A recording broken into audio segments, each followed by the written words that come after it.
ቢሌንና አምናን በስተመጨረሻም ተለያዩ። ቢሌን አቶ አምናንን የእስከ ዛሬዋ የምትወዳትና የምትሳሳላት ቢሌን በፍጹም ባንተ ልብ ውስጥ የለችም ብላ እስከ መጨረሻው ተናገረችው። እሱም ከሚባለው በላይ ደነገጠና እያንዳንዱን መቆጣጠር አቅቶት የመጣውን ወንድሙን ባርኮን ለአንዴና ለመጨረሻ ጊዜ ማስፈራሪያ ሰጠ። ከዚህ ከቤት በሰላም መኖር የምትፈልግ ከሆነ ከቢሌን ራቅ፣ ከቢሌን የማትርቅ ከሆነ ግን ኮተትህን ይዘህ ዛሬውኑ እንድትወጣ ነው የምፈልገው ወንድሜ ብሎ ተናገረው። ቢሌን ከሚባለው በላይ በጣም ከፍቷት እያለቀሰች ስለነበረ እሱም ደግሞ አጋጣሚውን ልጠቀማልና እቅፍ አደረገና ቢሌን ለምን ብለሽ ነው የምታለቅሹ? አቶ አምናን እኮ የራሱ የሆነ ህይወት እየኖረ ሊሆን ይችላል። አንቺ ደግሞ በእንደዚህ አይነት መልኩ ራስሽን መስዋዕትነት እንድታደርጊም አልፈልግም። እባክሽ በእያንዳንዱ በህይወት ጉዞች ላይ ከአጠገብሽ እንድረዳሽና አጠገብሽኝ እንዳጽናናሽ ወይንም የተከፋሽበትን መንገድ ከአጠገብሽ ሁኜ እንዳስረሳሽ ፍቀዥልኝ ብሎ አላት። እሷም በጣም ደንግጣና በጣም ተበሳጭታ ስለነበረ ምንም አትጨናነቅ አቶ አምናን፣ ይሄ እኔ ጉዳይ ነው። እያንዳንዱ የተፈጠረውን ነገር በሙሉ ማስረዳት እንደሌለብኝ ልንገርህ አለችው።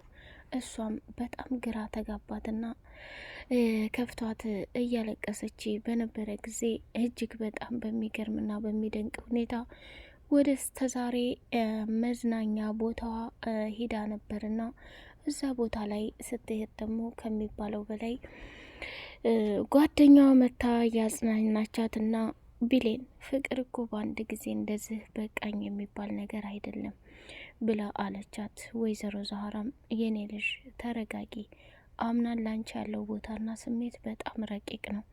አሁን ላይ ከዚች ከማሪያና የሚባለው ነገር ምንም አይነት ግንኙነት የለውም ብላ አለቻት። እንግዲህ አያትየቱም ደግሞ የኔ ልጅ ማሪያና ላንቺ አቶ አምናን ይገባሻል፣ ከምትዩ በላይ መስዋዕትነትና ዋጋ መከፈል ባለበትም ላይ ተከፍሎ አንድ ላይ እንድትሆኑ አደርጋለሁ።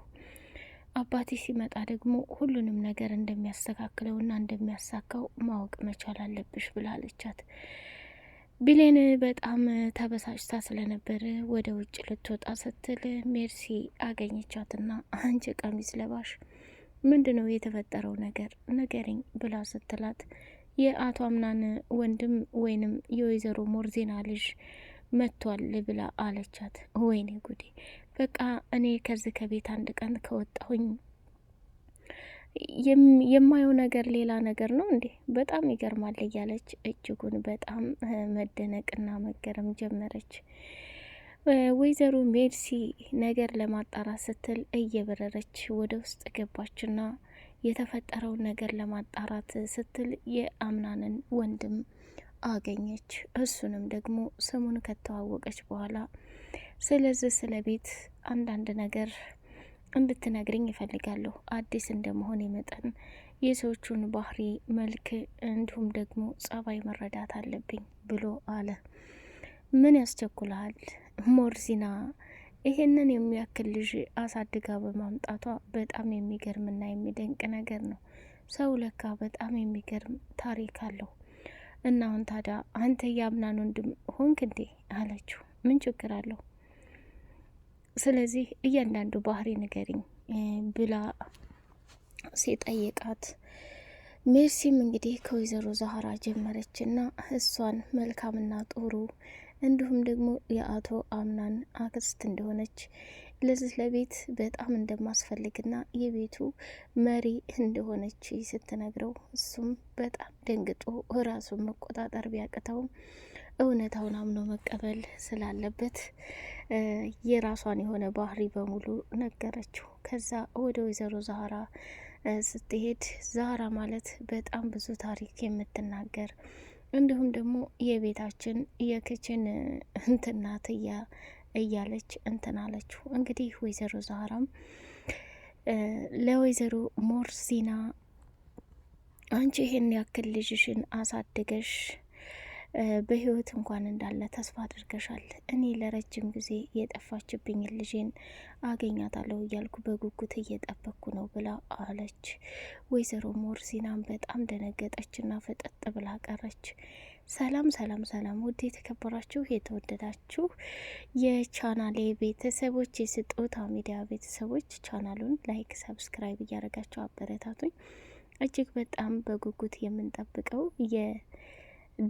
ድራማ እንደቀጠለ ይገኛል። ቻናሉን ሰብስክራይብ አድርጎ ማለት ነው። ብሌን እንግዲህ አዲስ ፍቅር ስትጀምር አቶ አምናን በንዴት ተቃጠለና ለአንዴና ለመጨረሻ ጊዜ ወንድሙን ማስጠንቀቂያ ሰጠ። ስማ፣ እዚህ ቤት የመጣኸው የኔን የሆነ ነገር ልትወስድ ሳይሆን እኔ እናንተ ወንድምና ወንድም ነን። ስለዚህ በእኔ ህይወት ላይ በፍጹም እንድገባ አልፈልግም ብሎ ተናገረ። አቶ አምናን እንግዲህ በጣም ተናዷል በቢሌን ስራ ማለት ነው። እሷም ደግሞ ሰሞኑን ሽክ ሽክ እያልሽና ቆንጅዬ እየሆንሽ ነው፣ እሳ አንቺ ቀሚስ ለባሽ በኋላ ነገር እንዳይፈጠር እኔ ተናግር ያለሁ እያለች አለች። በሚገርምና በሚደንቅ ሁኔታ ከዛ ቦታ እንግዲህ እጅግ በጣም ለየት ባለ ሁኔታ ለመውጣት ስትሞክር ያው በር ላይ ሜርሲ አግኝታ ያለቻትን አለቻት። የአምናን ወንድምም ስሚ ብሌን፣ ብቻሽን እንድታለቅሽ አልፈቅድልሽም። እኔም የብቸኝነትን ህይወት ለብቻዬ ሆኜ አይቼዋለሁ። ግን ምን ችግር አለው እኔና አንቺ አብረን ብንሆን? ይህን ያክል እኮ የሚያስከፋ ነገር የለም። ወደፊት ደግሞ ስታይኝ ከምታስቢውና ከምትይው በላይ ጥሩና መልካም ጓደኛ ልሆንሽ እችላለሁ ብሎ አላት። አይ አያስፈልግም፣ አመሰግናለሁኝ ብላ አለችው። እሷም ወደዛ መዝናኛ ቦታ ላይ ከሄደ በኋላ ቹኒያ ጓደኛዋ መጣችና እኔ አምናንን በፍጹም አላምንም። ለምን ብቲ ከምትዩና ከምታስቢው በላይ በጣም እንደሚወድሽና እንደሚያፈቅርሽ አውቃለሁ። አንቺ ደግሞ መረዳት መቻል አለብሽ። ምናልባት ይቺ ማራኒያ አብሮ አደጉ ስለሆነች ለሷ ጊዜ ሊሰጣት ይሆናል። አንቺ ደግሞ በግልባጩ በሌላ በማሰብሽ ዋጋ ሊያስከፍልሽ ይችላል ብሎ አላት ብላ አለቻት። አይ እንደዛ አይደለም ቹኒያ፣ አቶ አምናን ከጊዜ በኋላ በጣም እየተቀየረና እየተለወጠ መጥቷል። እኔ ደግሞ ውስጤና ልቤ እንደማይፈልገው 100% አመኛለሁ። ፍቅር እኮ አንድ ሰው ብቻ የሚገፋው ነገር አይደለም። ያን ሁላ መስዋዕትነትና ዋጋ ስትከፍሊ አሁን ላይ እንደ ጥፋተኛ ወይንም እንደ ተንኮለኛ መታየት በጣም ህመም ነው። ስለዚህ የፈለገ ቢሆን ከሱ ጋር በእንደዚህ አይነት መልኩ መቀጠል እንደማልፈልግ በተደጋጋሚ ለልቤ ነግሬው ልቤ ያለኝን በሙሉ እያደረግኩ ነው አለቻት። ወይኔ ቹኒያ፣ አቶ አምናን አሁን አንቺ ላይ እንደዛ አደረገ? ምን አይነት ጭካኔና ግፍ ነው ብላ በጣም ተገረመች ማለት ነው። ወይዘሮ ዛህራም እንግዲህ ከወይዘሮ ሞርዚና ጋር ቁጭ ብላ እናት ዛህራ፣ አንቺ እኮ ለዚህ ለቤት ያደረግሽው ዋጋና መስዋዕትነት ከባድ ነው። እኔ የምለው እመቤቴ ሞርዚና፣ እውነት ለመናገር ወይዘሮ ሰመሃል ያን ሁላ ጊዜና ያን ሁላ መከራና ስቃይ አልፋ የልጆቿን ደስታ ሳታይ እንደዚህ መሆኑ በጣም ያሳዝናል። ሲቀጥል ደግሞ አያታችን ለራሱ ይህን ሁላ ሰው ተሸክማ እዚህ ቤት ማኖሯ በጣም ትልቅ ነገር ነው። አቶ አምናን ታዲያ ምን ይሻላል? የወደፊቱንስ ቤቱን ያለፈውን ቤቱን እንዴት ማድረግ አለብን ተባብለው ሲመካከሩ ማድረግ ያለበት ነገር በጣም ግራ ገብቷት እየተገረመች ነበረ። እንግዲህ ማድረግ ያለብን ነገር ወደፊት የምንመካከር ይሆናል ብላለች።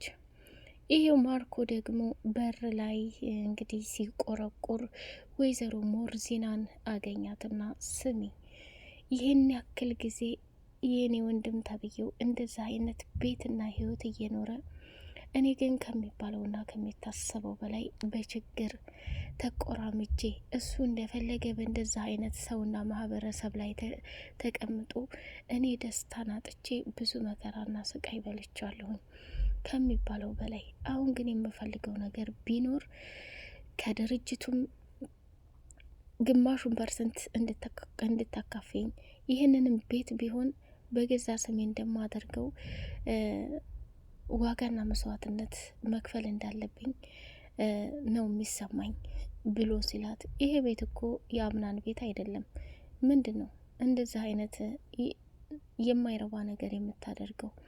ስለዚህ ከሚባለው በላይ እንደኔ ዋጋና መስዋዕትነት የሚከፍልል ሰው አይኖርም። ስማ ነገሩን ቀስ በቀስ ነው እንጂ ማድረግ ያለብን ከሚታሰበውና ከሚባለው በላይ የማይሆን ነገር ማድረግ የለብንም። ስለዚህ እያንዳንዱ የተፈጠረውንና የሆነውን ነገር ማገናዘብ በፍጹም ከሚባለው በላይ ዋጋና መስዋዕትነት መክፈል እንዳለብኝ ይሰማኛል። ከዚህ በተረፈ እንግዲህ እያንዳንዱ የተፈጠረውንና የሆነውን ነገር ወደፊት የምናየው ይሆናል። በእንደዚህ አይነት መቸኮልና በእንደዚህ አይነት ስሜታዊ መሆን የምትቀይረውና የምታመጣው ነገር የለም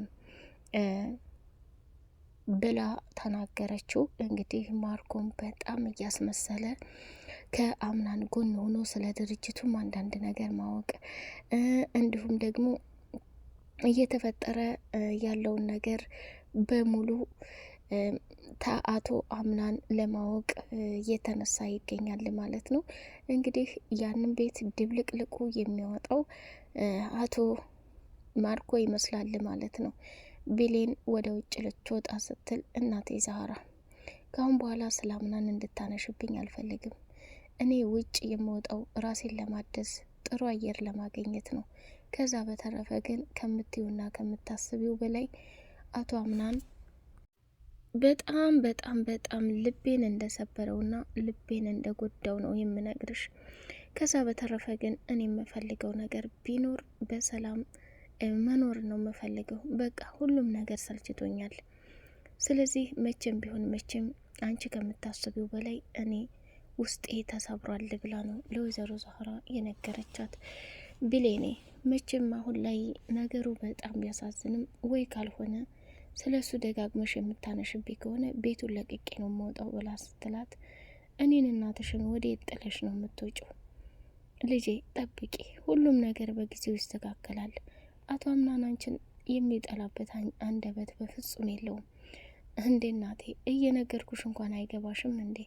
ምንም ቢፈጠር ምንም አንቺ ይህንን ያክል መስዋዕትነትና ዋጋ አታድርጊ፣ በቃ የራስሽን ህይወት ኑሪ እያለች አለቻት ማለት ነው። እጅግ በጣም አሳዛኝና ትልቅ ነገር ነው እንግዲህ እየተፈጠረ ያለው። አምናንም ደግሞ ቢሌን ባደረገችው ነገር ከማሪያንያ ጋር መኝታ ክፍል ሆነው ጠሯትና ቢሌን አዲሱ እንግዳችን እንዳይከፋው ሁላችንም አብረን ልናጫውተውና ካጠገቡ ልንሆን ይገባል ብላ አለቻት። እንዴ ግዴታ አለብኝ እንዴ? ስለዚህ ምንም ቢፈጠር ምንም እያንዳንዱ ለሆነው ነገር ላይ ከምታስቢውና ከምትዩ በላይ ብዙ ዋጋና መስዋዕትነት የተከፈለበትን አምናንን ልናስደሳው ይገባል አለቻት። እንዴ ግዴታ አለብኝ እንዴ?